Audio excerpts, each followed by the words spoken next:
Hello, fight fans. Mike with Fights with Friends here, and I'm going to be doing something a little bit different today. This is going to be kind of part preview for the Stipe Miocic versus Daniel Cormier rematch, and then part should this fight be happening if you're Stipe Miocic. If you've been watching this channel for a while, you probably know that Stipe Miocic is my favorite active fighter. I think he's a great fighter and a great person. He's a firefighter. He's a good family guy. Daniel Cormier, very much in my top active fighters as well. I think he's also a great guy. But Stipe's top of the food chain for me. So when he was holding out for an immediate rematch for the heavyweight championship, I said, give it to him. Absolutely. And why are you even talking about Brock Lesnar? This is preposterous. You have the longest reigning UFC heavyweight champion of all time, and you're going to bring back a WWE fighter that, to put it bluntly, got embarrassed on the way out of the UFC in his last several fights, hasn't fought in years, years removed from 40. The guy's getting old. It just didn't make sense. And then they said it was a money grab, and I'm not sure how they expected fans to buy a fight that they were calling a money grab, but they probably would have. I don't know. Anyways, I started thinking about this. I was very excited when I seen for August 17th that Stipe Miocic, it was announced he would be getting his shot against Daniel Cormier. Finally. And then I started listening to a few UFC analysts, and they started talking about this Francis Ngannou versus Junior Dos Santos fight, which is coming up tomorrow on ESPN, Saturday at 6 p.m. Pacific. Make sure and join us live for that interactive fight companion. I would appreciate it. But the mistake that I started thinking maybe he made is the analysts started talking about Junior Dos Santos versus Francis Ngannou being a heavyweight title fight eliminator. Because now the general consensus is that win or lose, this is probably Daniel Cormier's last fight. He said he wouldn't fight past 40. He had an injury, which made him fight a little bit past 40, but Jones says he's not moving up to heavyweight. I don't see Daniel Cormier trying to make it back down to light heavyweight. At this point, for those of you that don't know, he's actually dropping weight to make the 265-pound heavyweight limit right now. So light heavyweight, in my mind, is completely out of the question and even unhealthy at 40 years old. Forget it. Forget it. So I looked at this and I thought, man, they are really pushing Francis Ngannou. Big ESPN show. We're talking about the cable shows. This is going to be UFC on ESPN3. We've had the ESPN Plus shows. We've had prelims between ESPN1 and ESPN2. But there's only been 3 actual big cable ESPN shows. And after this one, 2 of the 3 will have had Francis Ngannou in the main event. The other one, of course, Francis Ngannou knocking out Cain Velasquez in 26 seconds. Now he takes out Junior Dos Santos, an older guy who I believe is a great matchup for him right now, but is on a 3-fight win streak. Took out Tai Tuivasa, took out Derek Lewis. It's a good look for Francis Ngannou, and Francis Ngannou is a good hype person, a good spokesperson for the UFC. He's, like this intimidating, terrifying Mike Tyson, like bigger than life fighter, almost like some kind of a superhero. So now I'm thinking back, So Stipe Miocic took this title fight. Would it be better off? What would have happened had he said, okay, I'm going to finally go ahead and schedule a fight with somebody else? he gets the fight either with Junior Dos Santos or Francis Ngannou, and one of those guys ends up fighting Stipe Miocic.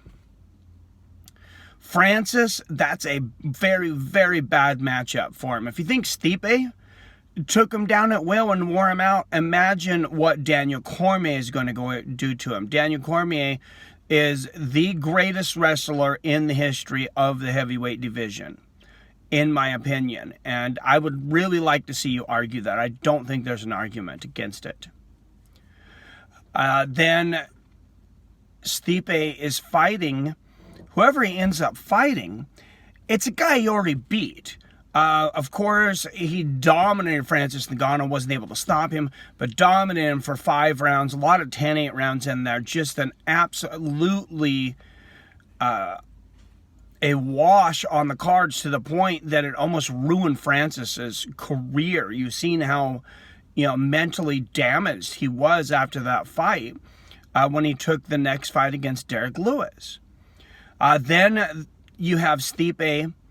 If he had waited, he's going to fight maybe Junior Dos Santos. Say he fights Junior Dos Santos now. He just knocked out Junior Dos Santos in 2 minutes and 22 seconds back in 2017. And you could actually hype that fight as a trilogy fight, because back in 2014, Junior Dos Santos beat Stipe Miocic by unanimous decision. So you have a little bit of a history there, and that fight is, I don't see as real hard to sell either. On the return of Stipe, I think it's going to be big. I think it'll be big no matter what you do. But he's in quite a conundrum now. He's the last guy to have to fight Daniel Cormier at heavyweight. Now, if he's not the top heavyweight in the world, Daniel Cormier, in my opinion, definitely is. Those are the 2 top guys. So now, because he held back and he demanded for that title shot, he actually gets a way harder road than everybody else. Because if he loses to Daniel Cormier again, he's now on a 2-fight losing streak. He's 36, almost 37 years old. There's no way he gets a title shot right after that. So he's going to have to get in there in this heavyweight division with guys that can finish a fight in 1 shot. I mean, Tai Tuivasa, if he hits you on the chin, if he hits him on the chin like Daniel Cormier did, he could potentially knock him out. I think Stipe would be heavily favored in that fight. But there's a reason that Stipe Miocic had the longest heavyweight title defense reign with 3 defenses. Because it's really, really hard to make a run in the heavyweight division. And Stipe tore some big guys' heads off. Roy Nelson, back when he was, a little closer to his prime. Andrei Arlovsky, Alistair Overeem, Fabricio Verdum, and then recently Francis Ngannou. There's no challengers, no immediate challengers for the belt that Stipe Miocic wouldn't be wildly favored over, except for Daniel Cormier, which he actually comes into this rematch as a plus 115 underdog, which I'm okay with. I agree with that. He lost the first fight. Daniel Cormier he's an incredible heavyweight fighter. But I want to know what you guys think. Did this strategy backfire for Stipe? Do you think it would have always bothered him if he hadn't got that fight against Daniel Cormier and hadn't avenged that loss? And now maybe even Daniel Cormier has incentive, if he loses, to stick around for 1 more, because that trilogy, that would have to be huge money. Now you have everyone's interest. But I watched the way that Francis Ngannou has been promoted by the UFC. I think when Daniel Cormier is gone, from a promoting standpoint, and WME is a promoting company, they would definitely prefer that Francis Ngannou be their heavyweight champion, and I think for a very, very long time. So if Stipe Miocic loses this second fight to Daniel Cormier, they are certainly not going to be in any rush to get Stipe in there for a rematch with Francis when they know that Stipe pieced him up the last time. I want to know what you guys think. Was this a mistake by Stipe Miocic? If he's just looking to get his heavyweight title, is it bigger than that? Is it legacy? Do you think Stipe's, bigger than titles? He just really wanted to avenge that loss, which I think in a way he did. But I want to know what your guys' take on it is, and how excited are you about this fight? My God, the heavyweight division is finally making some movement again. Like I said, Junior Dos Santos and Francis Ngannou coming up. That's a firecracker of a fight. And then Stipe Miocic and Daniel Cormier on August 17th. You're going to hear me talk about that fight a lot before that happens. Guys, as always, I love you. I respect you. And I'll see your fine asses later.